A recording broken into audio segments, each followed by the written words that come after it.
Are there any changes to the agenda? No, Mr. Mayor, there are not. Can I get a motion to approve the agenda? Motion to approve agenda. Second. All in favor? Aye. Aye.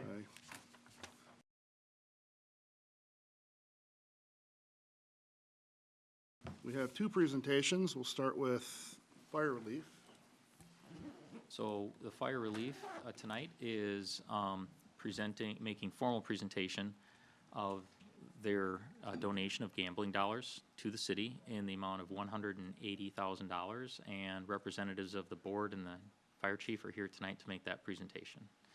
Jody's the president of the fire relief, and she's here to make that presentation. I don't really have a speech written, so. So we're here tonight to present this to you guys, and here we are. Well,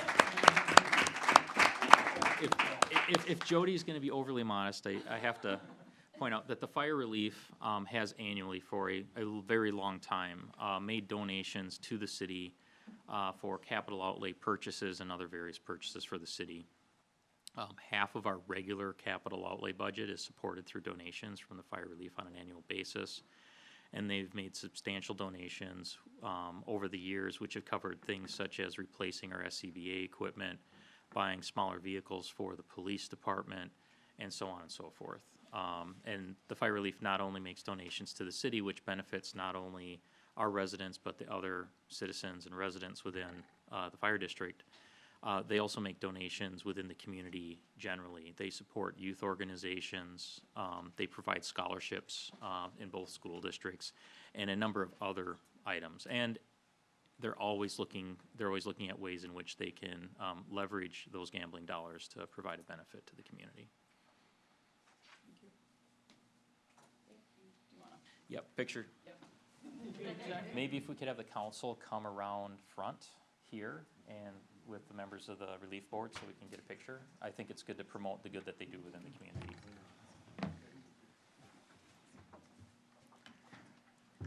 Showing me giant foot. Day one. Oh, it is. Free from the scooter. We can get everybody there. Wear my apparel.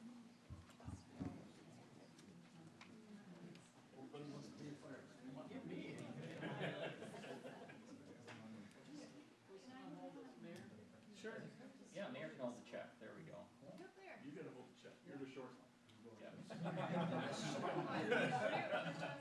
Everybody push back and together. That would be awesome. All right. Smile. Thank you. One more. Too fast.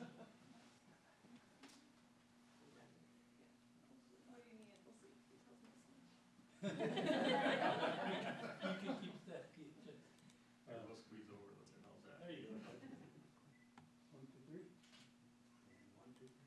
Oh. 1, 2, 3. Okay. You. It doesn't bite. Yep. Yeah, I know that. Yes, if you could, please.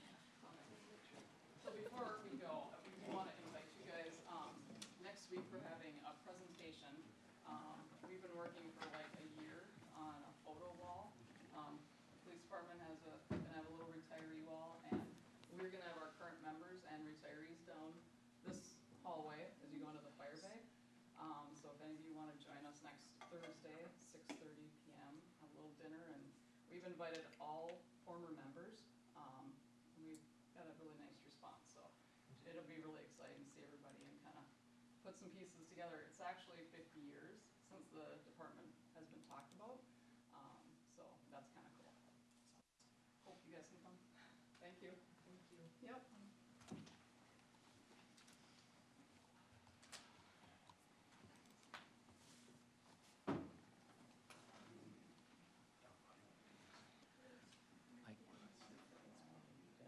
Just go presentation for photo after, well, my remarks, and then we'll take general remarks right before you hand them the certificate. So I've been nominated to start with the initial remarks related to recognizing Rich Revering's service to the community, for those of you that aren't aware. Rich in 2026 is no longer the city engineer. This is his last meeting in the big chair Just engineer. for the city. And tonight we're recognizing his service to the community. As it seems to be happening too much in recent years, we're recognizing contributions of individuals who have spent years, in some cases decades, serving the city of Elko Newmarket. And while they are followed by very competent individuals, Jay, Luke, it is appropriate to recognize those that help the city become successful and the thriving community is today. Too often they don't receive the full credit they're due in the thick of the moment while they're doing the job. Tonight we're recognizing Rich Revering for over 2 decades of exemplary service as the city engineer.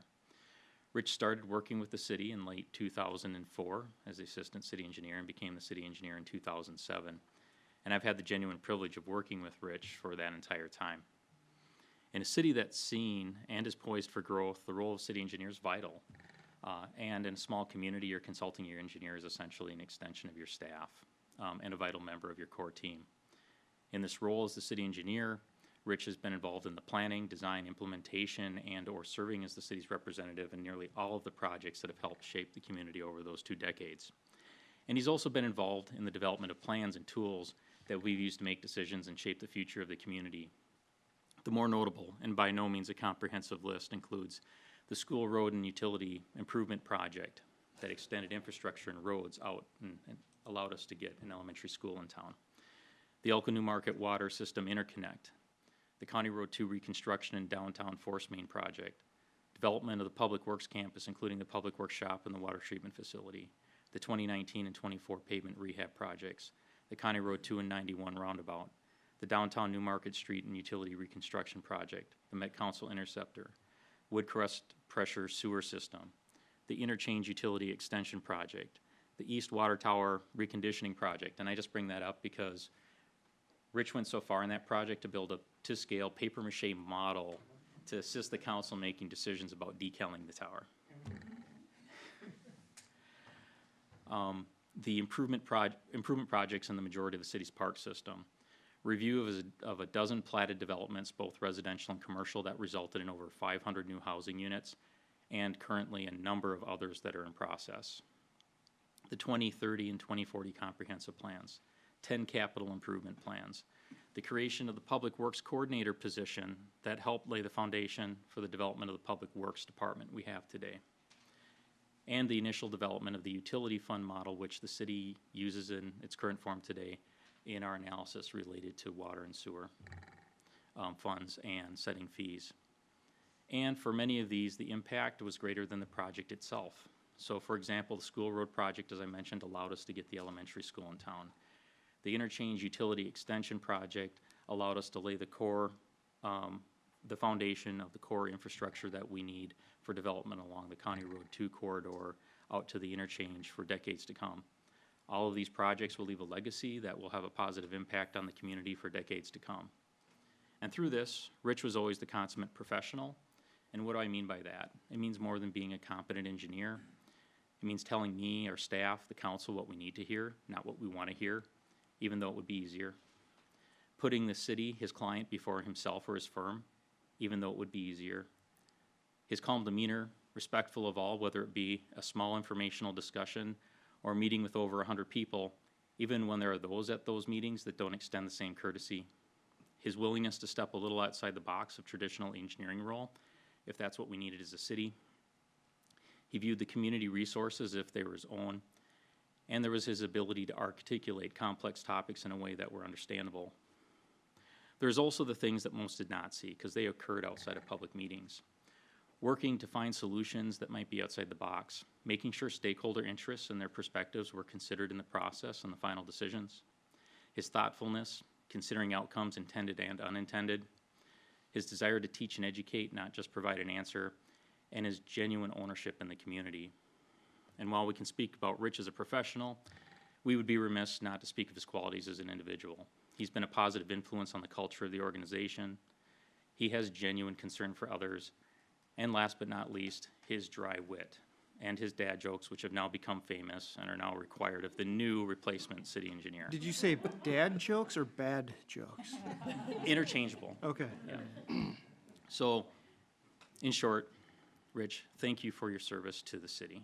And I know that there's other individuals that may have comments as well. Is there anybody else that has things they'd like to say?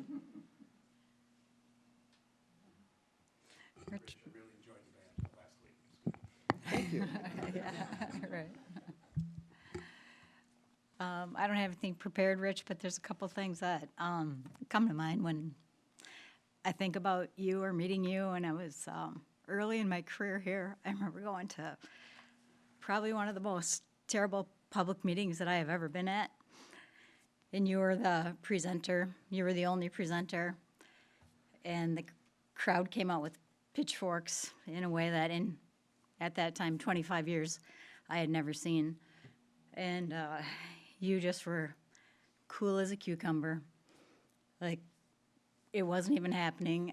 And then, the next day I remember calling you saying, how horrible that was, and you just acted like it was another day.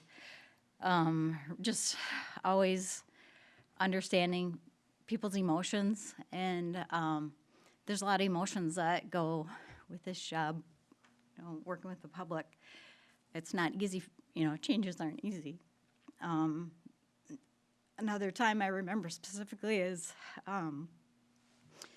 we interview every so often for city engineering jobs, and so Bolton and Menk had to re-interview for your position, and you got very emotional in that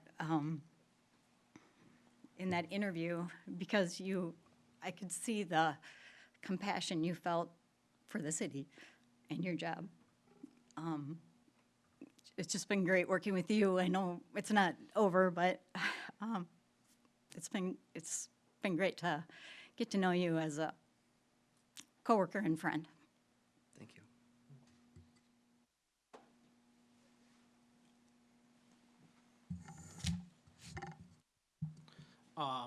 I would say that in my almost 20 years here, you've been here the whole time.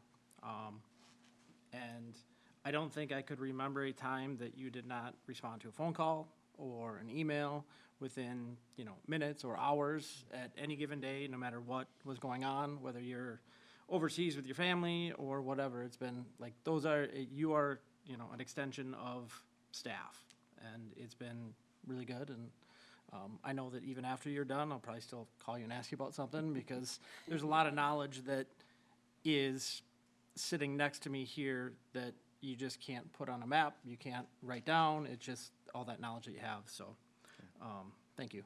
Feel free. Yeah. He's not gonna answer anymore. We just won't get billed anymore. I got the transfer to loop button on my new phone. I have some remarks. Can I just say Sure.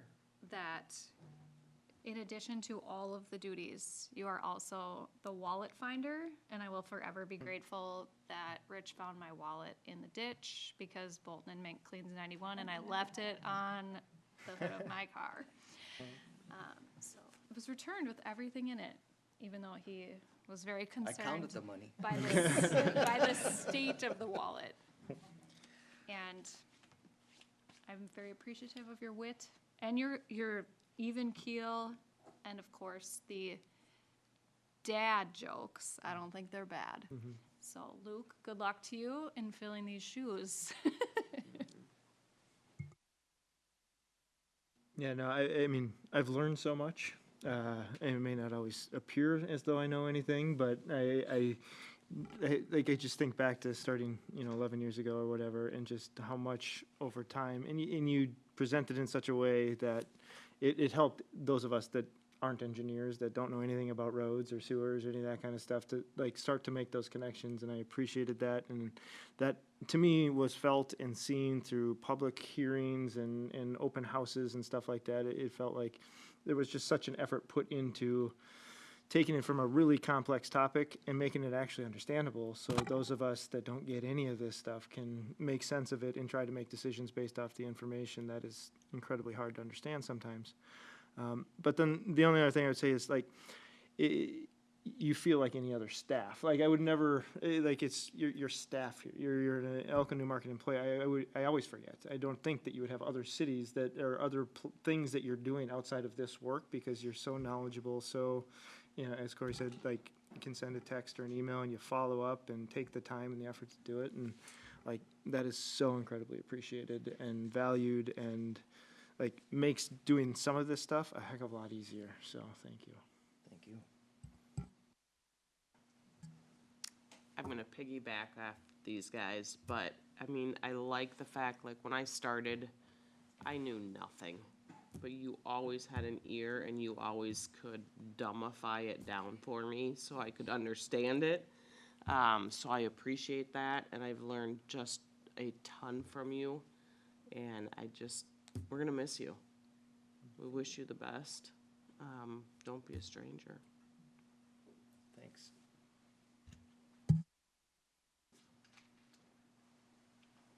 Can I say something? Hi. Well, I'm Marisol, I'm Rich's partner, so when Rene says that he acts so cool in the meetings, okay, when he comes home.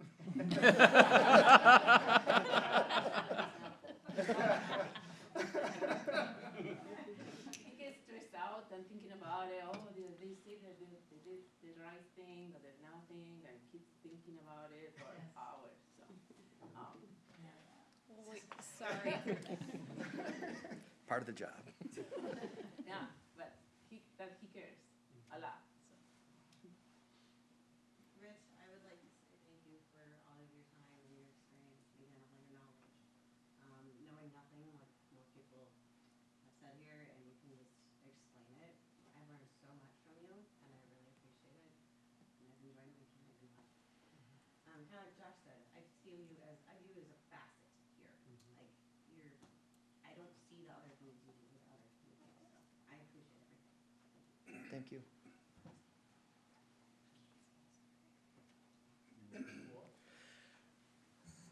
Just so that the audience isn't looking at my backside, I'll speak from here if that's okay. And I just a few brief things, but this is serious, a serious time. Anybody that's watching the news at all feels the weight of everything going on. Just today, I saw an article. Now there's a new apparent issue with cheese. Have you heard about?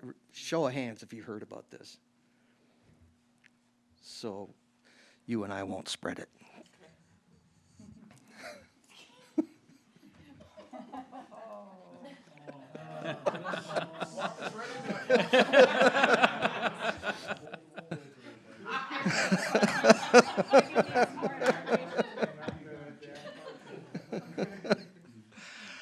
Anyway, that's the last dad joke you'll hear from me.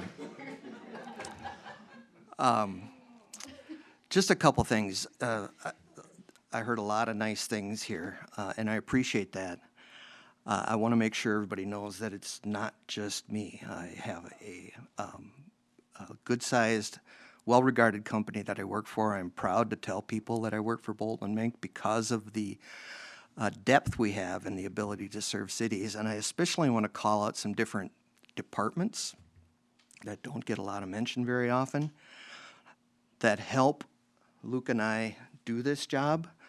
One is surveyors. The company was actually founded. One of the partners was a surveyor, one was an engineer. So the surveyors, they're on the job from the beginning, in the middle, and at the end. They're the guys that get an assignment like, can you go out in traffic, 10-degree weather, open 55 manhole covers, figure out how to see down this dark hole and tell me what's in there? And they just go do it. No engineer is going to do that. That's, it's cold, it's deep. The surveyors, they have a tough job. They're out even right now surveying. If they have to get a shot and chop ice, they chop ice to get the ice out of the way so they can get their shot on the ground. They do all the preliminary surveying, not just the shape of the land and the site features that are there that have to be mapped so we can design around them, but also figure out exactly where the property lines are so we keep our project within bounds. Then we design the project, we bid, then they go out and they pound hubs this long into rock-hard ground so that the contractor, so I just want to make sure they get, even though none of them are here, maybe some of you are surveyors, I don't know, but at least the council and the staff know, those guys are very important and work hard, and I just wanted to recognize that. We also have GIS people. They are taking over this industry, at least mine. There wasn't no such thing when I started. Now everything is GIS. All the maps that we prepare, all the data storage, all the analysis is all done by GIS people. And they are actually very helpful in organizing stuff. You're aware of all the investigations we're doing into private wells, looking at, and there's a ton of data. They're managing all that by logging it to each site. They can create maps. So that's been a big change in the industry, and I appreciate those guys. You've worked with our environmental people, not always dialed in to each community because they serve so many communities. Their job isn't to communicate with you exactly. They're to communicate with me and to keep me out of trouble. I love a big idea, and I fall in love with that idea, and I want to carry it through. But they are the guys that will say, well, you better think about this. You better think about this. We better analyze this to keep us out of trouble. It's a very important job. So the guys that design your lift stations, water towers, water treatment plants, all that stuff are a big help to what we do. Transportation guys, planning highways, interchange, funding stuff. I don't have that expertise. I rely on them to tell me, why can't we have this kind of a ramp? Why do we need to? There's people that know all that stuff. Traffic issues. You've all been through, we need a stop sign. I've had to learn that, but we have a whole cadre of people that's what they do for a living, is how to handle this traffic problem. And they've been helpful. Who am I missing, Luke? We have water tower people now that, what's it? Oh, environmental. Yeah, the wetland people. I mean, Renee loves Dan Donaire because he knows everything about wetlands. And that's a big issue that wasn't around. So I'm taking too much time. The broader point is it's not just your city engineer. He needs a lot of people. And I don't want to forget to our admins that can put out a mailing of 1,000 pieces in a day. That's a big job that has to be well organized, and they're set up to do it, and they help a lot with just making sure things go where they're supposed to. I'll leave that behind now. So the main thing I really wanted you to know is that in my entire time working in Elko Newmarket, I've always felt valued. And that is not always the case. There are clients where you're treated like, the exterminator. Come in, do your quick thing, and get out of here, and then they quibble over the fee. I've always felt like my, and not just professionally, but my expertise, my advice, my work was valued. Money's important. We got to, make sure that's right. But it was about, we really appreciate this information or how you handled this. And I've said a few times over the years, a kind remark after a tough meeting is really nice. It makes a lot of what just happened go away. Even if I still go home and stew about it and I've planned for it for 3 days, those kind words really matter, and you guys are good at that. I appreciate that. So thank you for always making me feel valued. That starts with staff, primary comes from, but the people that hire and oversee them is the council, and so you've been a part of that. and the people that elect you are part of that. That's the community at large. So you're a reflection of that. So I'm taking away that this whole community has valued what we've been able to do over the years, and I thank you for that, and I'll never forget it. That's it. Oh. You might want one last opportunity to ask me any questions, so I am open for that if anybody has any. And it could be about anything. Rich, do you want to come up? Come up. Is there a check?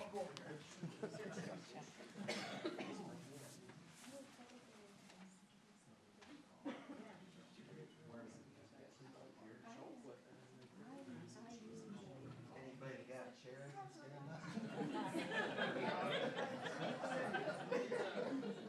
My feet reach the ground. Good, you photos first? Yeah, do photos first. Well, we're gonna do photos first. Photos first. Yeah, let's do this. Take that. Thank you.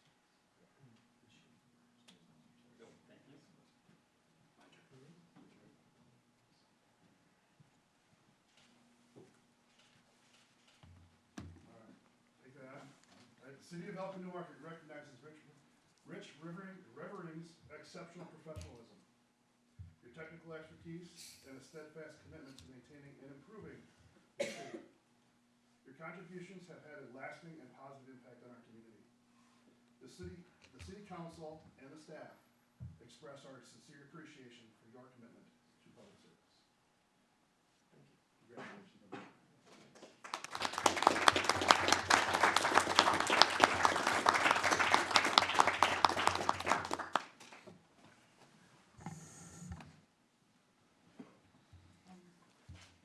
If anybody wants to help themselves with coffee or water, help yourself. You all stayed for the cake anyway.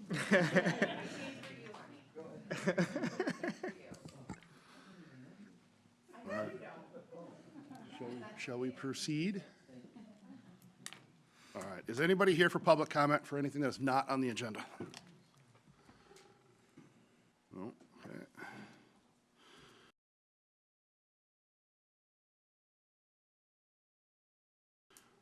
Consent agenda, does anybody want to pull anything out of there? No? Can I get a motion to approve the consent agenda? I'll motion. Second. All in favor? Aye. No public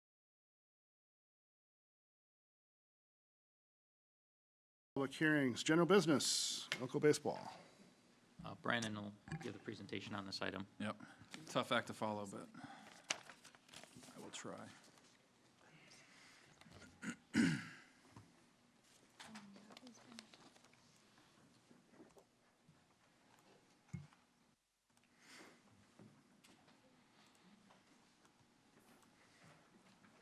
Okay, so Elko baseball property line.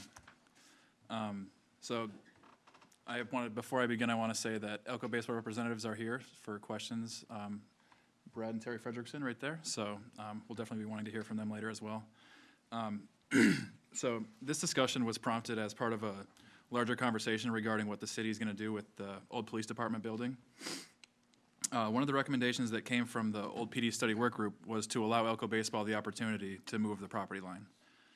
The graphic shown on the slide outlines the parcel that the city owns in red.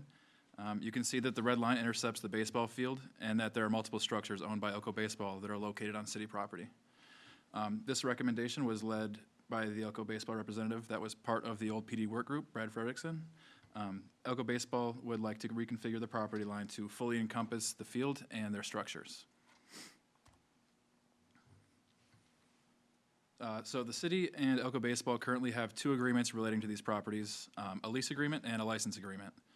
The lease agreement is a 30-year term that was entered in 2004 and expires in 2034. Elko baseball pays no rent to utilize the city property. The lease agreement gives them the right to access their property through city-owned and allows them to construct and utilize structures on what is technically city grounds. And the license agreement was originally entered in 2014 as a 5-year term and has been automatically renewing for 1-year increments annually since 2019. This agreement is specific to the use of the parking lot that's located on city property and allows Elko Baseball to access their site and to use the parking lot on game days. So this slide shows both the current alignment and the proposed alignment of the property line. The current line is shown in red on the image on the top right, and the proposed reconfiguration of the line is shown on the image on the bottom left. The location of the proposed property line was decided on by staff because it's the most logical location for it. The proposed location would allow Elko Baseball to have the entirety of the field, along with all their structures, on their own property, while also having the old police department building, historic Elko Park, and the well house remain on city-owned property.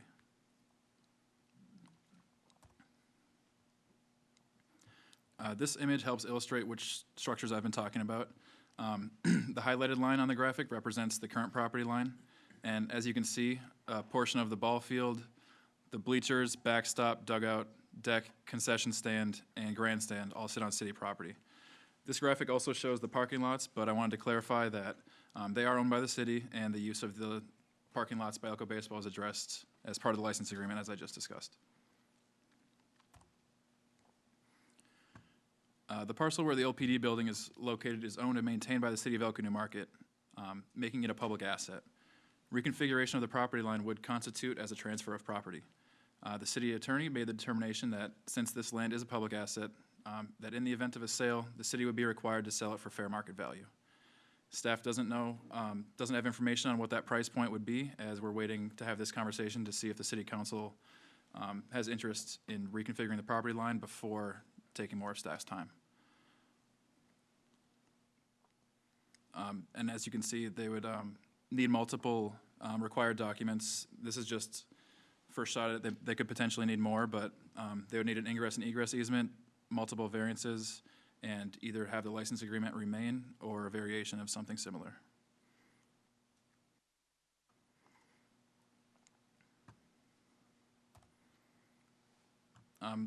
That's the end of my presentation. Staff is requesting a recommendation from the City Council regarding the reconfiguration of the property line, and I can field any questions, and Elko Baseball, if you wanted to say a few words, feel free to step up to the mic. Floor is yours, sir. I don't know. It's okay. We can see. Terry Frederickson, been involved with Elko Baseball since it started, 1965. And I've been the coach for, it'll be my 51st year being the coach of Elko's Rest.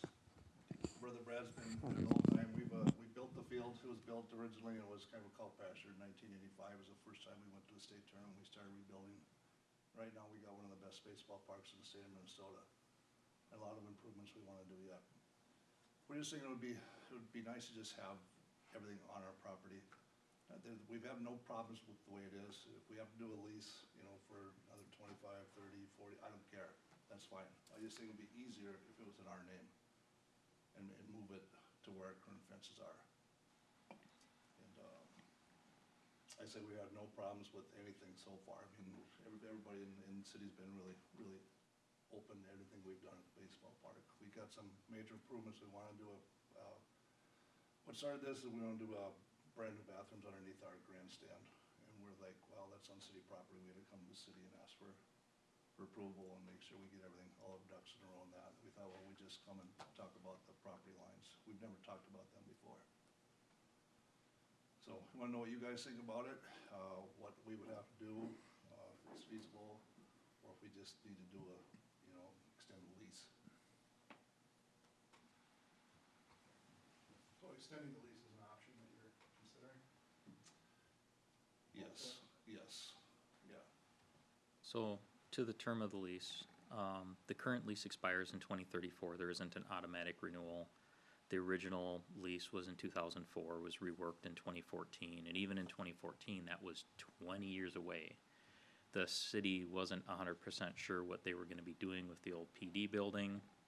What the city was going to look like in 20 years was a little bit unknown, and the assumption was if we needed to extend the lease further down the road, we could do that based on where things are today. We're about 8 years out from. That's why I thought we should get started right now. Yeah. So there would be a possibility to extend the lease, but as it sits now, the lease just expires in 2034. Based on recent work, the work that Brandon referenced related to the old PD building, It's the current expressed intent of the council to continue to own that property, refurbish the building, and the ball team's not going anywhere. So the current circumstances aren't expected to change in the near term. So the council could consider an extension to the lease at any time between now and 2034, but it might make sense, if that's the route the council wants to go, to do that extension sooner rather than later, to provide a level of certainty to the ball team before they make significant investments. That would be an option. And what does the process look like if they stay in the lease but still renovate the bathrooms? Like, do they come to us for approval? Is it like an addendum in the lease? Yeah, so we would just need to name it in the lease as another item. The city's required to approve any improvements by writing. So really, Terry needs to come and say, hey, this is what we're proposing to build, and the city could do it. It'd be up to the city attorneys to whether or not we should do an addendum to the lease, or whether or not it would just be something otherwise documented. It might be easier if they're doing something like that. If you're gonna extend the lease, I'd do it as a package at that time maybe. But I don't know, Andrea, what would you recommend? No, I would recommend an amendment to the lease if you would allow the bathrooms to be constructed there to reflect that. And then it would be up to the city whether they want to extend it or not as part of that lease amendment. I mean, and I assume that the preference of the team is to move the property line so that it just cuts out all this administrative bureaucratic stuff to allow for that. And there's steps that would need to be taken prior to that, which, to your point, we have time, so we can work through that. If the bathroom happens before that, we can adjust the lease and do whatever we need to do to facilitate that. But have we started to look at like property value, or what we'd have to do to determine fair market value? Because obviously we can't just give it away, so we'd have to kind of determine what that looks like. Or So normal process, if you're gonna be just selling something like that out, is you would get the property appraised. So you're talking potentially thousands of dollars, depending on the nature of the appraiser. Usually, you can get a house appraised for a few $100, but if you're doing commercial appraisal, and I can tell you there's no real great comparables, it's gonna be a more difficult job. You could be talking several hundreds or a few $1,000s. The property, as it's transferred, we'd have to receive fair market value, so it'd be the value of the land plus the value of the concession building. The grandstand is owned by the ball team, so you'd have the value of those structures, in addition to whoever would be bearing the burden of the cost. Typically, if we're conveying something to somebody, they would bear the cost of that. We also have to work through how other items are handled. So we have the parking situation. Is the license agreement still sufficient, or do we need to have a lease or an easement or other terms with regards to handling the parking? If you don't have the lease mechanism to provide access, you'd need ingress and egress easements. There's a cost. You have to survey them, you have to develop legal descriptions, and then you have to pay for the legal drafting and filing of those items. There's also the cost associated with the process of moving the property line. It's not great, it's mostly internal. Renee, would it be an administrative lot split essentially to move the line, or would it require a platting process? So that would be much less expensive, and a lot of that would be internal costs. So there's, while not millions of dollars, but there's costs and process associated with it. It does beg the question, if the ball team is able to accomplish everything that it needs to and has reasonable assurance that its investments are secure in the longer term, they would be able to achieve that under the current cost, with no other cost than what's currently in the lease agreement, which is participating in the share of the parking lot, which would occur either way. Otherwise, there would be costs incurred with this process to move the property line. And so, man, government costs a lot of money.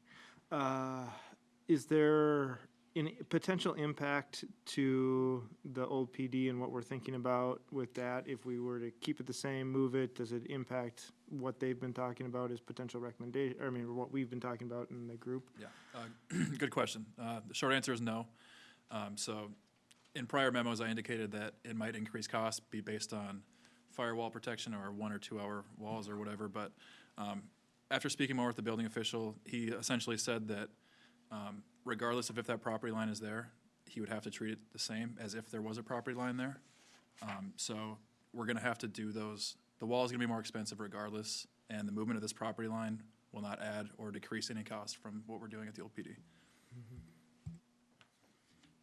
Is there pros to the city to move the property line? Reasons why we would find value in going through this process or paying for these things? I don't see any advantage. I personally see the lease as being more flexible than moving the property line, because now you're starting to put things in more firm, now you're in easements and ingress and egress easements, as opposed to a license agreement or a lease where you can modify things more easily. And while it's administrative, it's a lot less hassle to do it that way. It's more flexible.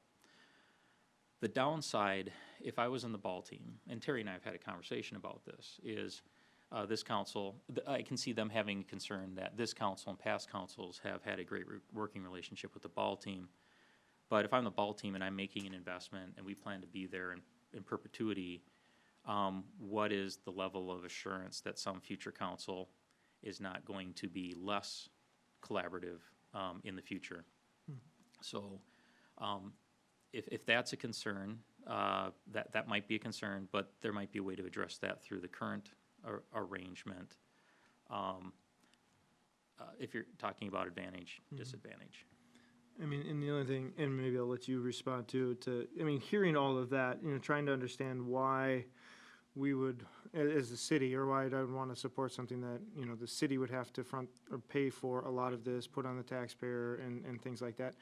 Unless, you guys said, hey, no, we'll cover all those costs, we'll front it, or we'll pay for it.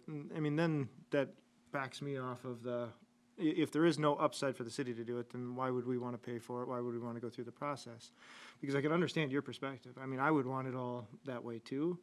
So, I mean, I can get that side of it, but asking us, and we can debate about the reasonableness of the costs of all these fees and all this junk, but it is what it is. So then, just asking the city to pay for that, I'd have heartburn doing that, but I can understand exactly where you're coming from, unless there's more concerns that you're having or worries that you might have. Well, just like you said, I'm worried about my grandkids and their grandkids in the future, is what I'm thinking about. I mean, we got the new Marker Muskies right across the street. They're on church property, and who knows what's gonna happen. I'm sure they'd like to have that on their property too. One day the church might just say, we're done with it, put graveyards down there. And this is the only baseball park we have in the city of Elko. And if that would happen to the Muskies, well, we'd have down to one park. They've got a lot of teams on theirs. We've got 6 nights a week, from kids to adults playing on our park.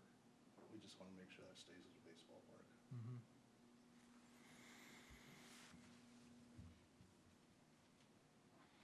I think you make a valid point about asking taxpayers to pay for all this stuff, and gives no benefit to that taxpayer city.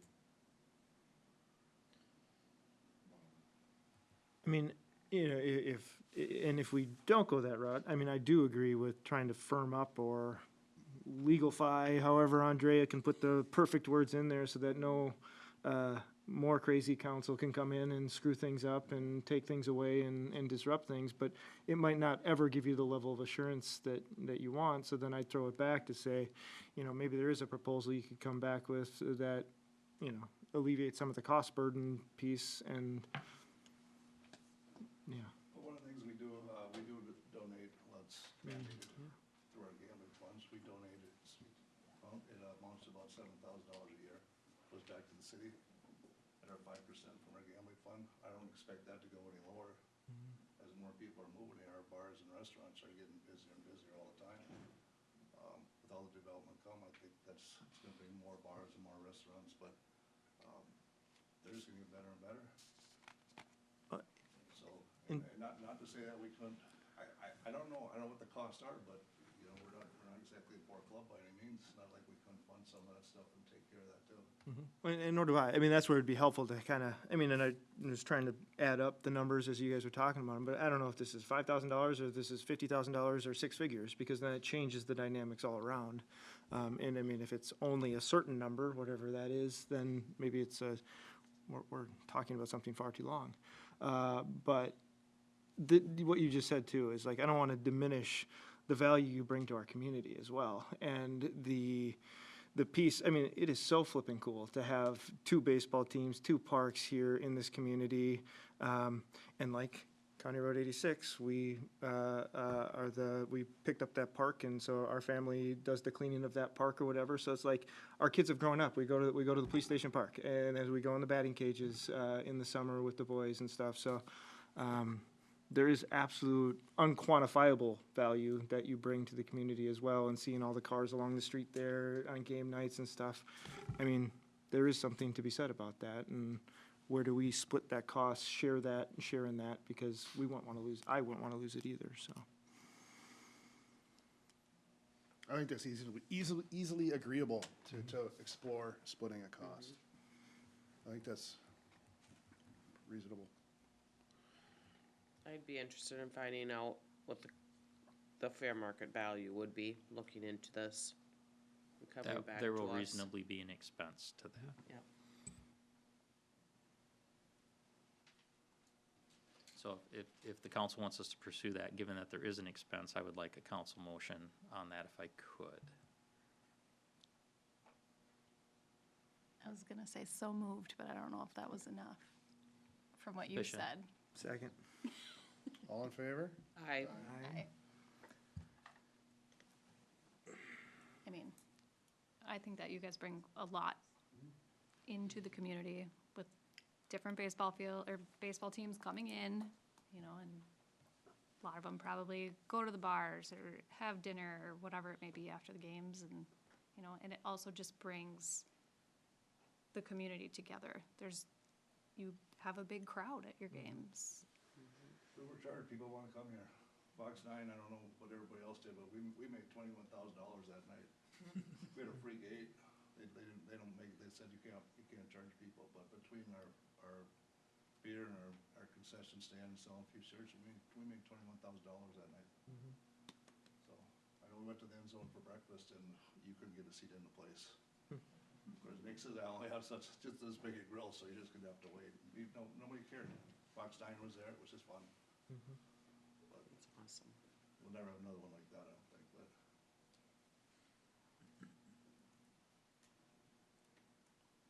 Okay. Any further discussion? Could I just reiterate what I think I heard and make sure that we're all on the same page? So, council has authorized us to go ahead and have some expense and go for an appraiser, see how much the fair market value would be. And also gather costs on our end, what would be to make the other things happen if necessary. Maybe just some best guesses, you know, obviously, yeah. Right. Just to get a sense of scale. Yep. Okay, and then bring that information back to a future meeting? And if I could, some of those costs can be addressed as part of the purchase agreement. The survey costs, who does the variances and who pays for those costs. So some of those costs would not necessarily be the cities. That could be all negotiated as part of the purchase agreement, if that's the route you go. And I don't know if you have like a cap of like, absolutely not, but that might be something to think about as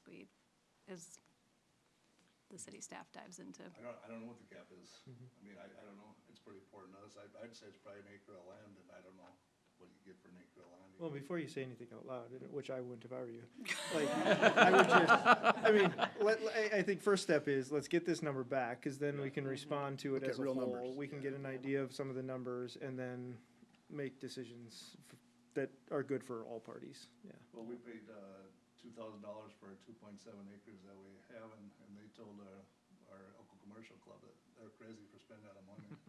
And Amanda's grandpa was part of that, and my dad was part of that, and it's come a long ways since it was a cornfield.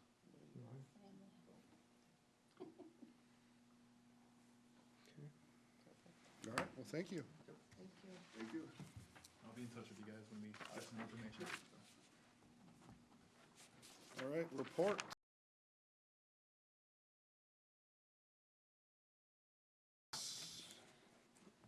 Administration. I have nothing specific. All right. Public Works, Corey. I have nothing. Chief. Officer Chase Meisner started this week, so we are excited to have a new officer on board as we try to continue to get up to our full authorized staffing level. Hiring process is still continuing to not go well, but we at least got Chase so far, so we're excited about that. That's it. All right. Fire is come and gone. Engineering. There was to be a report in your packet. We submitted the report, but it got lost in the shuffle. I don't have it at my fingertips. I'm trying to think, I don't know if you remember anything urgent that we need to tell them about. Not a lot happening other than continuing to work on these wells. Corey and Derek are pursuing that with vigor.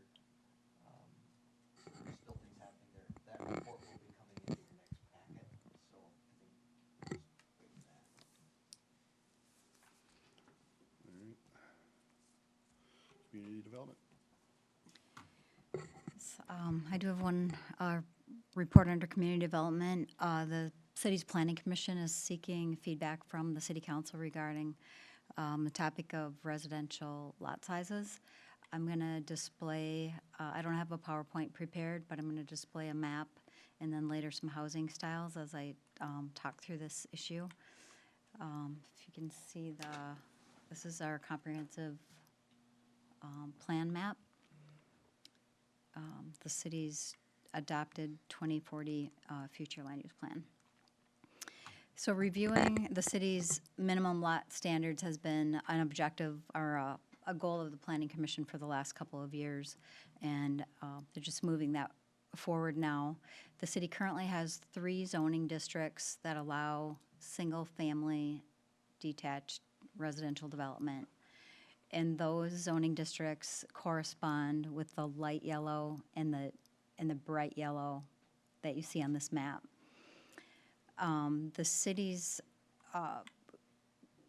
staff recently, in the fall of 2025, conducted some research regarding the topic. We researched a number of other cities, what their standards are for minimum lot sizes.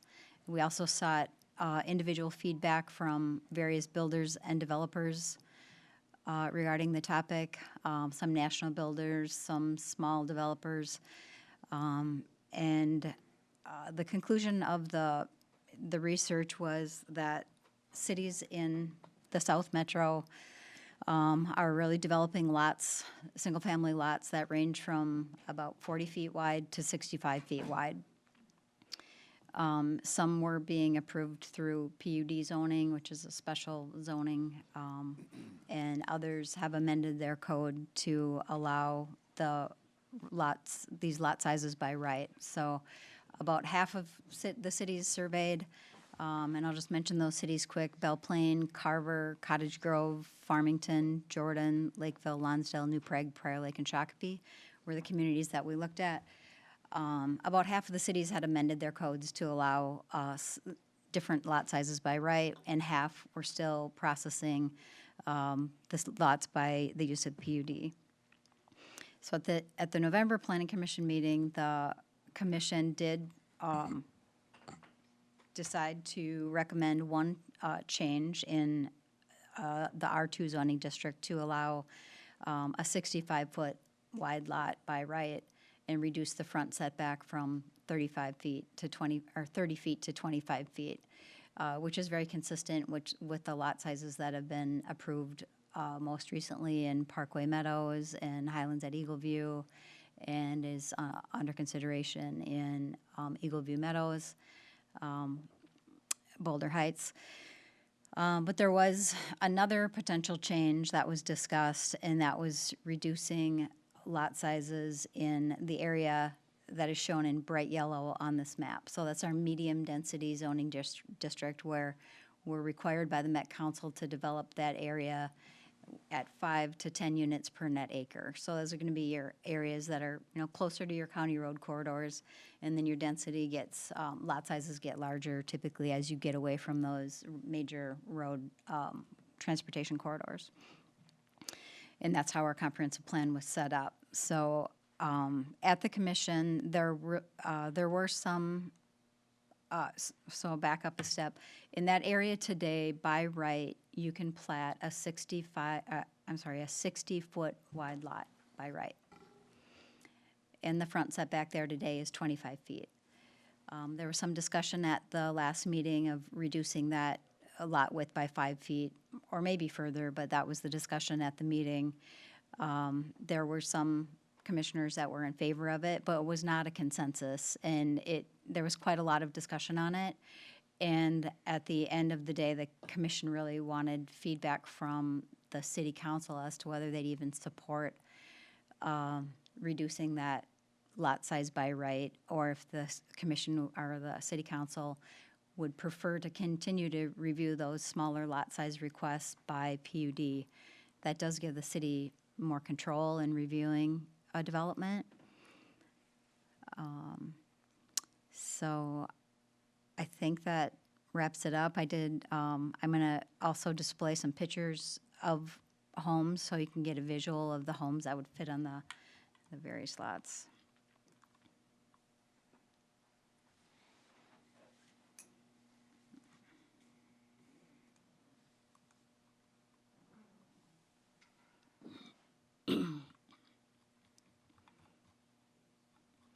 Okay, the first set of pictures here that I'm going to display, these just happen to be submitted by one of the developers that we're working with. The homes that you see on this slide would fit on a 65-foot wide lot. And also shown here. So these are really homes that are very similar to what is being built in our community today. We see a lot of the standard 2-story homes with 3-car garages. I'm going to move down to some elevations that, house styles that would fit on a 50-foot wide lot. That's what's shown here. You see one with a 2-car garage, one with a 3-car garage, but very little house showing. These as well would fit on the 55-foot wide lot. So there is an option for a 2 or 3-car garage there. And now we're going to move down to the 40-foot lot. These homes, which really are strictly 2-car garages and very little house showing adjacent to the garage, would fit on a approximate 40-foot lot. So I think the question here, and our planning commission chair is in the audience tonight because she was here for a meeting, so it's I'm glad she can hear firsthand the discussion by the council, but bottom line is we're looking for some feedback on whether there'd be any support from the council or if we should keep the R3 district, medium density district at a 60-foot wide lot. These photos don't really represent how close these houses are together when you're talking 50 Sure, foot, 40 foot. yeah. You know, you have to walk sideways to get between them. I guess I Sure. wish that would have been a representation. Yeah, there is some housing developments here. Because they are an aerial view, it is a little bit hard to see without going on a field trip. Yeah. So what are the, Renee, what are the current setbacks, and what were the setbacks that were discussed by the commission? Would those be changed? We haven't discussed any changes to a side setback. Our side setback is 7 feet. There is interest by some builders that have suggested 5 feet. I have not heard support from the planning commission or the council for reducing that 7-foot setback to side, or to 5 feet. So we haven't discussed that. So the lot size wouldn't affect the distance between, The houses, so yeah. they're two separate discussions. I think they're two separate discussions, and that we haven't presented the question to the commission or the council at this point on whether you want to reduce the side setbacks from 7 feet to 5 feet. So Today, our standard would allow 14 feet between the houses, and that's pretty much what people are building at. So they are asking us to go from 60 feet to 55 feet? They're not asking you anything. Well, I mean, that's what, I mean, They're that's what asking your they're opinion. consider possibly going to 55 feet, which those first few houses would not fit on there, correct? Correct. Given the split on the commission, they felt it would be best to get some direction from council. You know, if there was a strong majority or a consensus, that would be different, but they're split on the topic, and while there might be a majority, they felt it would be appropriate to get feedback from the council, because if they're split, the council might be split, or the council, they don't want to spend the time on developing an ordinance that might come to the council and have, you know, or would have lack of support, so. And Kate, my opinion is that maybe we should take this discussion of 55 feet just out of the equation. Do you support going to a narrower lot by right? And then the commission can figure out what that might be. I mean, I am always interested in finding more flexible, less bureaucratic ways to just build more housing that's appropriate for the community. So, I mean, I couldn't say, you know, one way or another, and this isn't going to help you, Nicole, and commission, but I trust their discussion too. And if something's brought forward as a recommendation or doesn't make it past the planning commission, I mean, I guess I defer a lot of that initial feedback and suggestions because, you know, it's another part of the process, and it's more voices of the community, and there's public hearings and things like that related to it.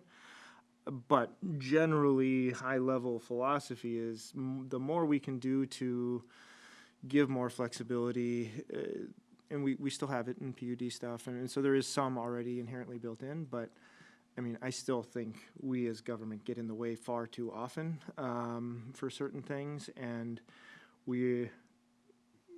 people can disagree with me, but we need more diverse housing options available in communities that people can actually afford, and by us continuing to put up more barriers or not even consider reducing barriers, the cost is going to continue to go up, and we're going to continue to zone people out because they can't afford to live here, or those that have lived here a really long time won't be able to downsize and buy something smaller because nothing exists, or it's not affordable when they sell their current house. So, I mean, my head always goes there, but I mean, I don't have a specific number or anything that I'd go down to or whatever, and defer to the commission on that. It would appear the trend, correct me if I'm wrong, is to a smaller lot. It's just kind of what I've seen in these new developments, so, like you said, it's open to, sure. Can you go back to the full map? Yeah. And it's the dark yellow ones that we're talking about. Thank you, sorry. That's okay.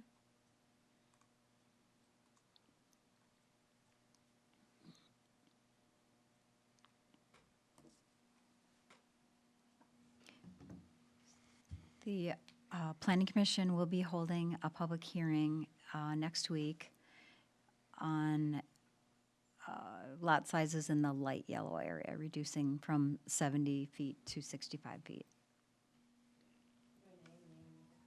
Yes, absolutely. I think you should come to the podium. And can you make sure that microphone is on if you're up there? Okay, can you hear me? All right. So yeah, there was a lot of contention between smaller lot sizes and keeping it the same or doing the POD. So I appreciate all the comments and the feedback. And I understand getting more diverse housing and more affordable housing. One of the big questions I had at the Planning Commission meeting was, what is affordable housing? Even with smaller lot sizes, they're still building really large homes on them. They will expand to the property lines, basically, right? Or the setbacks. So taking that into account, are smaller lots going to increase the affordability factor or not? And how do we mitigate that if that's a possibility? I'm not sure. I have so many thoughts on this. So I can see the smaller lot sizes and the benefits of it because it is a trend. I know people in the community want more green space. I know that's a huge factor, because they like the small town feel and not the big city feel. I see that comments about that a lot. So I guess another reason for this discussion is just to kind of get broad perspective of other people's thoughts and opinions, so we can bring it back to the planning commission and have a more in-depth conversation or discussion about it, if that makes sense. Thank you. Well, and I think it will be fun, maybe isn't the right word, but the public hearings and to get that feedback, I think will be incredibly helpful, depending on who shows up and, you know, what voices are actually present. But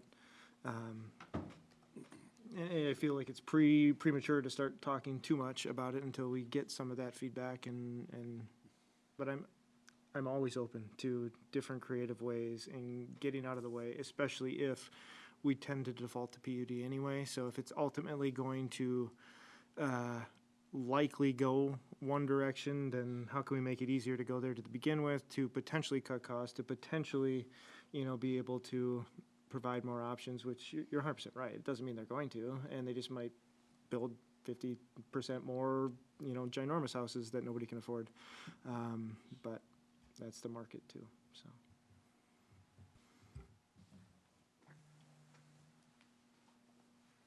So what we decided is we're open to discussing it. Okay, so you haven't shut it down? Okay. So not no. Not no. Not All yet. right, any further discussion on that? Okay. I just want to add two things. Just updates that happened this week. We did get, receive an official application for a concept plan review of what we're calling Boulder Heights South. It's the next property to the south, so that will be on the February Planning Commission meeting for review. It requires annexation, so we do a review before annexation. And then we have also received the official application for rezoning and preliminary plat approval for Eagle View Meadows, which is the Sullivan property. The annexation is now complete. It is in the city limits. And that will also be a public hearing at the February Planning Commission meeting if we determine the application to be complete. We haven't done that yet. We just received it yesterday. So that's all I have. All right. Wow. All right, moving on to parks. The minutes are in your packet. We're working on a lot of different stuff right now. It's the first of the year, so we got the 2026 budget at our hands. So if you have any questions, I can answer them, but there's a lot in the works right now and a lot of good stuff happening with our parks. All right, CCEC. All right, we met on Tuesday night and we went over recapping the tree lighting, talking about next year. Very large possibility, and Corey might be able to help with this one. The tree's gonna have to come down that is currently being lit. And so we were talking about bringing in a different tree. Sure. A mobile tree? No, like a larger coniferous tree. That'd be good. So it would be a true Christmas tree. Bringing one in to help with the tree lighting. What else? Let's see. I have notes. The art boxes at the tree lighting were a huge hit.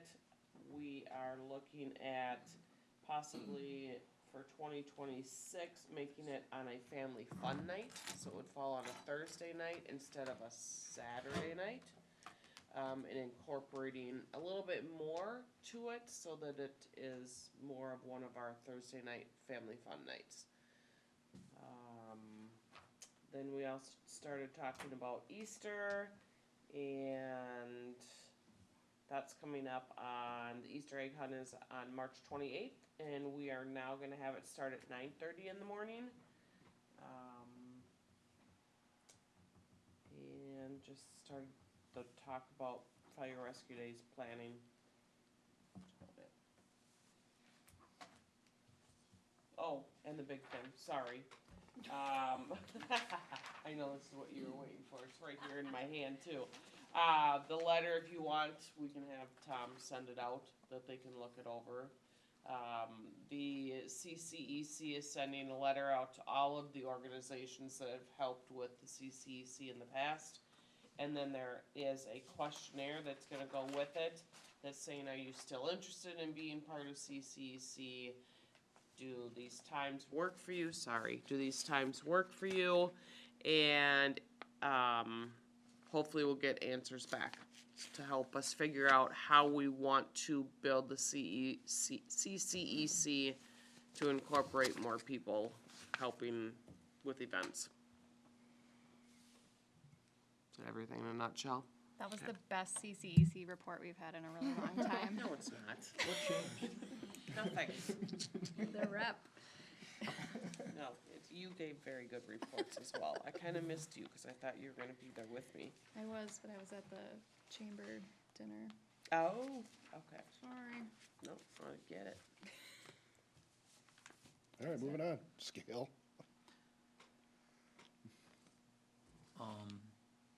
The executive committee meeting, Amanda attended as her first time, so I'll let her give the report. It's escaping me, so I was glad that you jumped in. No, My notes are in my. most of the discussion was lining up the agenda for both the executive committee and for the general membership over the next couple of months. There's also discussion about officers for the organization and nominations for it and what that process would look like. It was actually kind of a very low-key, beginning of the year type of meeting, so. That's what All right. I remember. So I don't know what I'm in for, but Service delivery. Service delivery is yet to be held this month, so I'll have a report next time. All right, who wants to make the official I-35 announcement? Renee? I know it went out in print and all that. Yeah, I couldn't remember if we did it at the last meeting or not, but the city has been officially awarded a $7 million grant from MnDOT for the interchange replacement. It's earmarked for the year 2030. We have a lot more money to try to find, but it's a great start. It's really exciting, I think, and we'll have to work with Scott County to figure out how to move engineering forward this year, or by late this year. I also did apply for a grant for the engineering, but we were not successful in that. Had it estimated at 1.5 million. And that was our grant application on that. Put a press release out to the New Prague Times. I sent an email press release to the Lakeville Sun, and KCHK Radio played the press release for a few days. So And it's 2030 because County Road 50 has to be done first, correct? Is that right? well, the application cycle for these grants are multiple years out, Yeah. so we were applying for that cycle. Realistically, that's the time frame where the county's indicated that they would be able to bring their share of the financial resources to bear. But even considering that, we still might be looking at up to a few tens of millions of dollars we still need to find for the project. A specific budget hasn't been sent because the engineering the level of design on it has not gotten to a point where they can get those types of estimates. And people spitballed a range, but the reality is we don't know for sure. The reality is the overall project is probably gonna be at least a few tens of millions of dollars. Yeah, but the New Prague Times did call and said, well, what's the total amount? And I didn't even want to give a range or a number or range because it's been since 2015 since we estimated it, and we're not even in the ballpark. We really just need to re-engineer it. And what can the 7 million be used for? Construction. It doesn't have to be, it's just construction. The upside is that for the people that have been involved in these types of projects many times, once you have a level of committed money, it's easier to get other money. Nobody wants to commit money to a maybe project, and this gives it a little bit more certainty. And so, generally speaking, you're more successful in seeking other types of money. The reality is interchanges today are funded through multiple pots of money. It could be this program, it could be a Corridors of Commerce program, it could be TED, usually sometimes all of those. You'll have local jurisdictions. Realistically, we're not gonna be paying for a significant portion of the interchange. It's gonna be the county and MnDOT and other pots of money. But we may have obligations related to ancillary improvements, stuff that's off the interchange at intersections or approaches that would normally be the local cost share or our local intersections that may be required. And those are the things that'll get vetted out as we get closer and that design work is done. Yeah, we have a couple of programs that we're kind of watching that we think we're going to qualify for, but when the grants are, sometimes they change the criteria for the grant in each cycle, so we won't know quite yet. Bolton and Menk has a whole division that, works on this stuff, so they're aware of, our award and that we need to keep looking for more money. And as the award announcements come out, or as the announcements come out for applications, we'll be working hard. But I guess it's sufficient to say we're not done advocating, so the public should continue to. We're just beginning. But use this as a catalyst to say, okay, we're on somebody's radar. Somebody's finally starting to recognize it, but that doesn't mean we let off now. We need to probably push harder now to, nudge it all the way. To use a bad analogy, before we were trying to get in the game, and now we got a chip in a chair, and we're in the game. Now we have to just get to the end. Yeah, this has been a really long effort. I mean, kudos to Tom. Tom said when he started going to meetings, they didn't even know that Elko New Market was in the metro area. Didn't even know where Elko New Market was. So the fact that we've continued to try to raise awareness about our intersection, our interchange, and what a vast area it serves, over 300 square miles, and continued freight. In fact, our grant that was received was a freight grant because of the amount of industrial traffic that's starting to come down from Lakeville. That's how we got this pot of money, by proving this is a freight route. This is a freight grant. And maybe one last item. We have to point out that even though we were the named applicant, this application was a joint effort between Scott County staff and Renee to pull together and get submitted. And we anticipate that future efforts will also be joint. It just whose name is at the top of the sheet might change.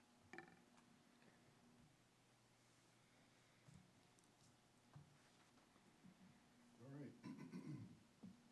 The LMC, Metro Cities Policy Committee. Nothing to report on that. It's out of season. That'll be starting again in actually not too long, so.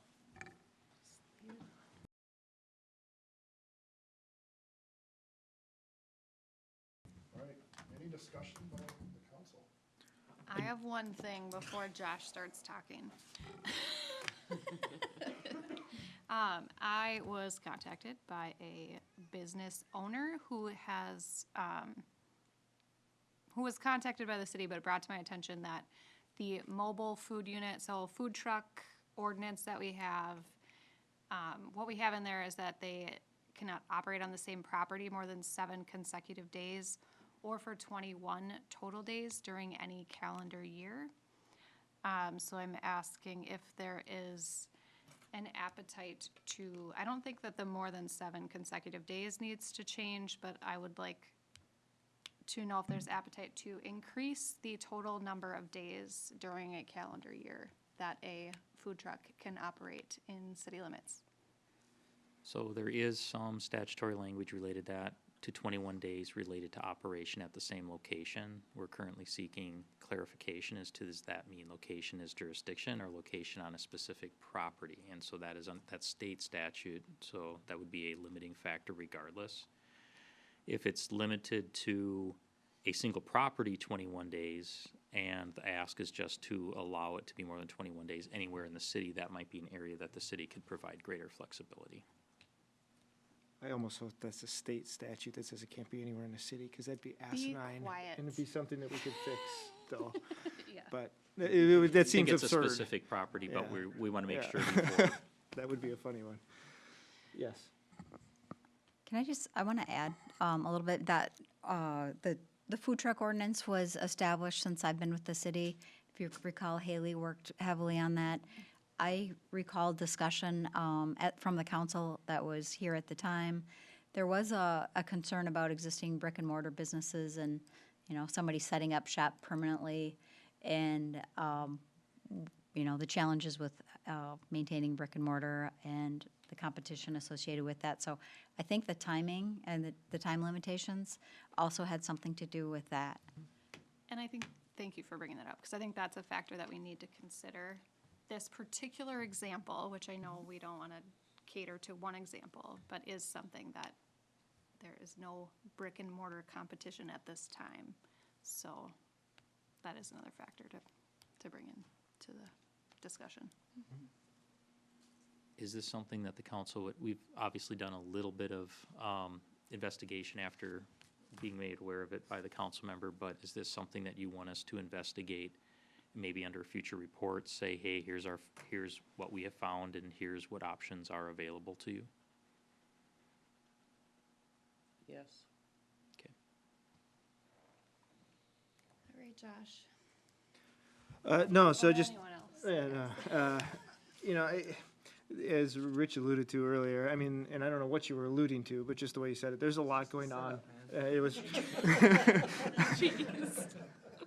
true, all the way back to the cheese. No, there is a lot going on, and tonight my thing isn't an issue with any particular agencies or anything like that, but anything I can. There's space between us now. There's a whole human here. But we just, it's hard because we live in a community and it's like our second or third line in our vision statement talks about, I'm getting there. Will foster a friendly and social environment that supports a safe, vibrant, and welcoming community. The community will be inclusive of people of all backgrounds and built on genuine relationships. So that is kind of where my head is based in. And this could go sideways really quick. And so I can appreciate not wanting to make this political or whatever, but it just is inherently that. But we are seeing our community change in a very positive, amazing way, in my opinion. And I mean, I think it shows in the data. I was looking at the Met Council's, they have the demographics and things like that. Just from the American Community Survey, the one that was done previously to the most recent one, our diversity in our community went from white alone, 93.64%, to 80.71%. I mean, so that's just in a 4-year period of time. And so I think we're seeing our community evolve and grow and diversify, and for all the amazing things that brings. And then with everything going on, it's easy to, but hard to ignore the impacts that we're seeing on people. And this was front and center for us in Elko New Market on Friday the 9th.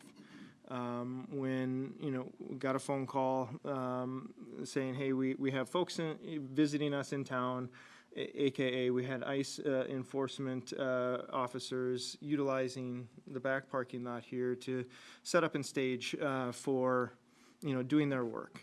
And please, like, none of this is to disparage anybody. Chief knows and the police department knows how grateful we are for the law enforcement, the PD. I mean, we've supported, and I think that hopefully that's been felt over the years. So, but February 9th, get that call, and in my brain, we knew at that point there was a lot of stuff going on in the Northfield area. There was some recent activity down there. Logically, it makes sense, perhaps, that they use Elko New Market as a staging area to jump on and off the highway before they go grab folks and then bring them up and detain them or whatever they do.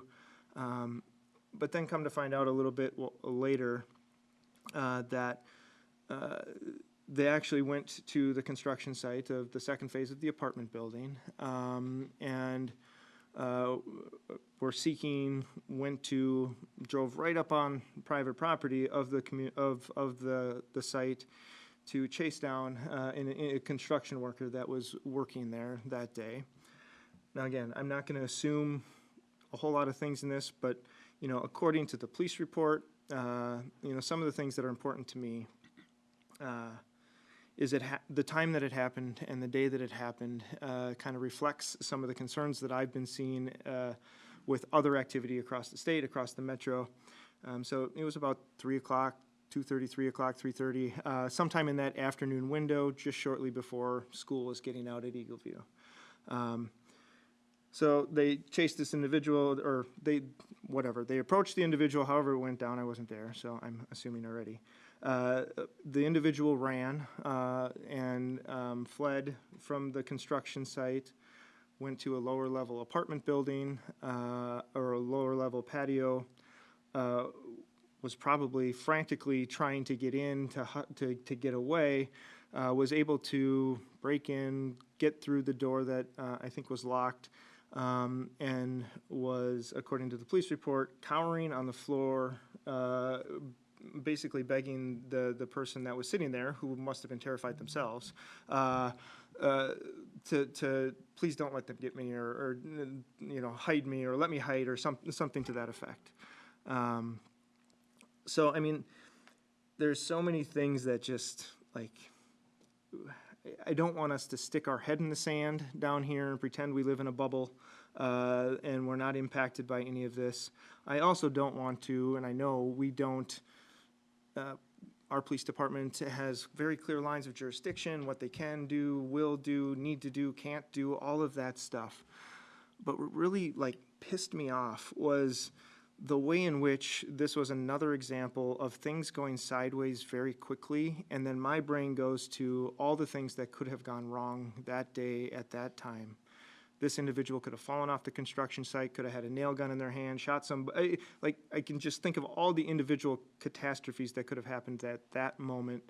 But then I think about, you know, my second grader who's at that school, along with all those other kids that could have been driving on the bus. If this would have happened a half hour, 45 minutes, whatever later, we'd have had a stream of school buses driving by that specific place and witnessing this chaos or whatever it was. And as we've seen, things have gone sideways very quickly in some of the other situations that have happened. And, you know, people could have been running across the street and a bus runs them over. Or, God forbid, bullets start flying and now we got bullet holes through school buses or through the apartments or the townhomes or the businesses that are right there. So, I mean, it's just, I don't know what the point of me bringing this up really was, other than to acknowledge that it is existing, and, like, I worry about the impacts it is having on our community. Take out all the other crap that we have no control over. I went and talked to the folks at Alberta's, and let me stop before I say this, though. My wife walks every single day, like around town. The construction sites have been empty. Like, the workers that are supposed to be building homes for our community are not here, I'm presuming, in fear of being another target of one of these situations. And, you know, again, politics aside, some will say, well, they're just going after the criminals. We know that that's not true. So to say that they're only detaining and going after non-citizen illegal folks, like, they're scared. And, you know, talking to some folks in town, they were worried. They have all their papers. They have all their legal stuff. But they're not white like me, and they don't have a name like Josh. And so they're scared of what might happen when they get questioned again. They've already been questioned once. This person had a surgery recently, and his wife was concerned that if it went sideways, he'd get drugged into a car, thrown to the curb, and now he's permanently seriously injured. And those are business owners. Those are people in town that are building homes, working in our community. And many of them are our residents as well. And I don't care if they're our residents or not. I mean, we should be welcoming and open to anybody that comes into Elko New Market. Again, I don't know what the ask is or the, plea to do something differently. The last thing I want to do is put, our staff in a spot, because when I got the phone call, I'll be open and vulnerable here. I told Tom, like, next time that happens, I'm going to drive my ass down there and I'm going to start calling people. But that too wouldn't help. That would cause our staff to be in a harmful situation. It would potentially bring more problems to an already volatile situation or potentially volatile situation, to put our police department in a bad spot. And I don't know how to help, and I don't know how to lower the temperature anywhere, to just, I don't know. And it kills me that we can't do better in so many ways. And like, I don't know. And now when it's having an impact, it was easy for me to ignore it. Again, being white, driving through places that I have no business driving through if I was not me, without any fear. And that, like, it makes me sad that I'm so naive and ignorant sometimes that, like, I didn't factor some of this stuff in. But then it was right there in front of my face. And, like, what are we going to do as a community when something bad happens? We are a growing community. We're going to have lots of construction sites down here. I absolutely understand that they're back, but they were out over a week to get new staff down here. I haven't looked. Maybe they're all white staff. I don't know. I mean, how not good is that we have to, create an environment that, like, I don't know. So I rambled. I had to get it off my chest. So if nothing else, thank you for letting me get a therapy session in. But I hope we can do more. I hope we can, lead in some sort of way. That's something that we've always said is, we want to lead as a community, as a city, and we're not afraid to say uncomfortable things.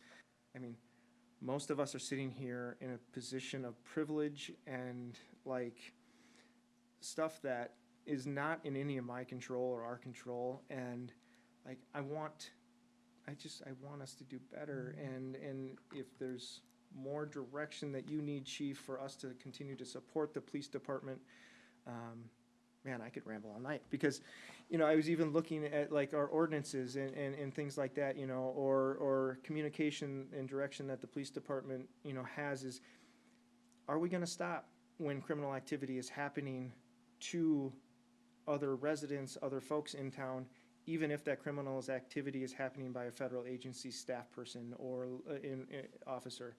Will we intervene, or will we sit back and watch? And I don't know what the protocol is. I mean, we'll, at a very minimum, which I don't even think is acceptable, we'll document it, we'll follow up and whatever. But if we see, maybe it's a question, I'll shut up. If a situation was happening, are there points in it that the police department would intervene in a situation if it was getting out of hand, if people were being put in harm's way, regardless of who was putting them in harm's way? So the main thing is it comes down to federal law enforcement, and we can't do that. We're not allowed by statute. We just, by law, we can't do that. We are peacekeepers. We can keep the peace, protect people, protect property, and that's our involvement. That's the stance that all other law enforcement agencies in Scott County have been taking, and would be ours as well. We're not going to chase down their fugitives that they're chasing. If there is any kind of protesting, as long as it's legal, we would stand by or not even go there. If there is illegal activity happening that's state statute or city ordinance, we would enforce that. If there's rioting, looting, blocking city streets, things like that, then we could enforce. If they ask for our assistance, which they haven't with us, but they're constantly asking for it with Shakopee and other cities that I hear on the radio, it is generally only, we need help because streets are being blocked or because, agents are being attacked, but it's not because they want our help into doing anything else besides that. The only way that I could see our officers stepping in is if, like I said, if federal law enforcement are actually being assaulted, that's different because that's any law enforcement, right? If that's state patrol that's DNR, that's Scott County Sheriff's Office, if we see other law enforcement agents, like, I mean, being truly assaulted, like their life is in danger, then we would step in, because we would do that for any law enforcement agency. I'm not talking about throwing snowballs or things like that. No, we're not stepping in, we're not having anything to do with that. And vice versa, if there was a federal agent that was appearing to, take it to the point where they could potentially kill someone because they, maybe they're assaulting someone and it's gone too far, we have an obligation to step in that case, just like we would with any police officer. It's escalation to a point where it's now become illegal, then yes. But short of that, no, we will have no involvement with them at all. If we're called by anyone, that's just the stance that we have to take, because that is federal law enforcement action, and we're not allowed to interfere with it or to do anything with it. No, and I appreciate everything you said. I think, and we've only had one, as far as I know, one day-time situation here, and hopefully it'll be the last, and hopefully, like, that is it. So I'm just, again, maybe making, something out of nothing. I mean, I know it's not nothing, but making, I just want us to be prepared and think through when or if the next thing happens, and maybe there'll be more restraint, again, to all parties. But again, I can't say what I would do in a place of absolute and utter fear, especially if I don't believe that I'm doing anything wrong. And now all of a sudden, I don't have the police officers that I know by face, that I can see their face, that I can interact with, I can see their name, I can see their badge, all that stuff. I tell my kids all the time, you stay away from what appears to be trouble. You get a group of folks coming up to me, I don't know if they're legit or not, and I'm not going to assume that they're legit. So I would assume that, the police department may get calls if they are coming, if it does come back into town and knocking on somebody's door. I mean, our residents should call the police if they don't.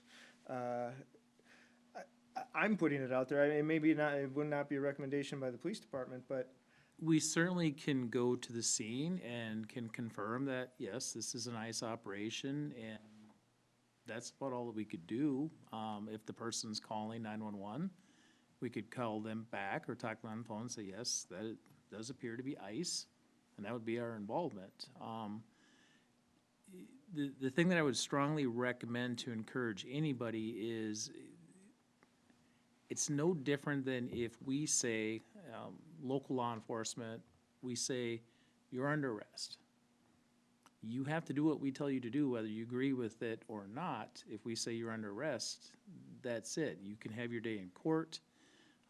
You can bring it up in any number of ways that you didn't agree with that. But as soon as you are told you're detained, you're under arrest, you have to come with us, when people fight that is when the problems really start. That's when the physical things happen. That's when people really get hurt.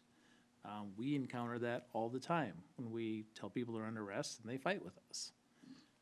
You don't have a right to challenge that. If law enforcement official in their capacity says you're under arrest, even if you don't agree with it, you still have to cooperate, because otherwise that's how people are getting hurt. Later on, you have your opportunities to sue or to have your day in court or to whatever. And I know that's probably not popular if you're someone who's, dealing with ICE and they're at your door, but that's the only thing that we can advise. And if you are going to protest, if you are going to monitor, if you are going to do anything like that, do it peacefully and legally. If you do it beyond that, then they have that authority to do what they've been doing. Well, and I guess the only thing I would push back on, or not even push back on, just like, I believe, and I'm not an officer, never been trained, don't know anything about it, but there has to be reason and probable cause for you to, you couldn't just walk up to me right now and say, you're under arrest, Josh, and then I run and then you chase me. That's not gonna ICE and happen. immigration, because it's federal law, they do have more power to do that than we do. They absolutely do. And you might not agree with that or like that, but they do have that power.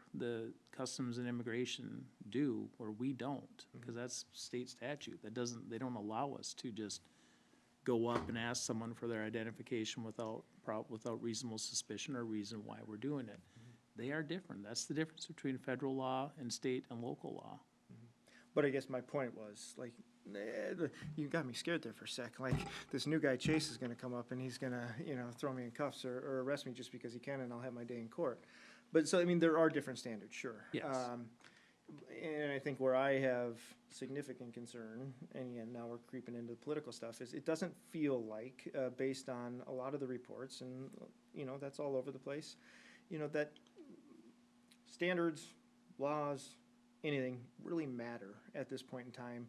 If I am black, if I'm a different color, if I have a different name, if I have, anything that sets me apart from almost all of us in this room, they would be targeted immediately, is how it is feeling. And perception may not be 100% reality, but it's damn close in this situation right now. And I think that's where we have to be, especially in our seats of privilege, starting to call some of that stuff out. And, I go back to, and I'll be done, that person, I don't know him. Part of me hopes he was a criminal and deserved whatever, but the very high likelihood, based on everything that's been going down, is he wasn't. He was probably a husband, probably a father of some kids, probably working his ass off to put food on the table, building homes in a community that he may not even live in, and we benefit from all of that. And now, he disappeared. We'll never hear of what happened, didn't happen, because there doesn't seem to be any process related to that. And the person that had their apartment broken into, they will never get any repercussion or anything to resolve that, likely. I said they were going to come back and talk to him about the broken door. They never came back. I mean, and that's just the irregard for the chaos that is being caused in our communities that we have some control over. We may not have all of it, but I got a 16-year-old driving now, and I don't need some folks that think they're above the law driving through, running stop signs, trying to do what they need to do, and nailing my kid. And so there's a lot of things that have come into the emotional spectrum here, and I had to call it out. We have to be aware of it. Again, I don't know if there's anything, probably nothing we can do about it, but to have the discussion and acknowledge it, and gosh, I just hope we get to a better place and we can start to lower the temperature in so many different ways. So thank you for indulging me. Yeah.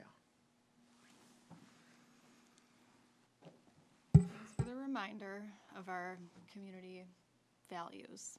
I want to say that, and I just want to say I appreciate your passion in many things, but even when we disagree. Anything else for discussion? No? Need a motion to adjourn? So moved. Second. All in favor?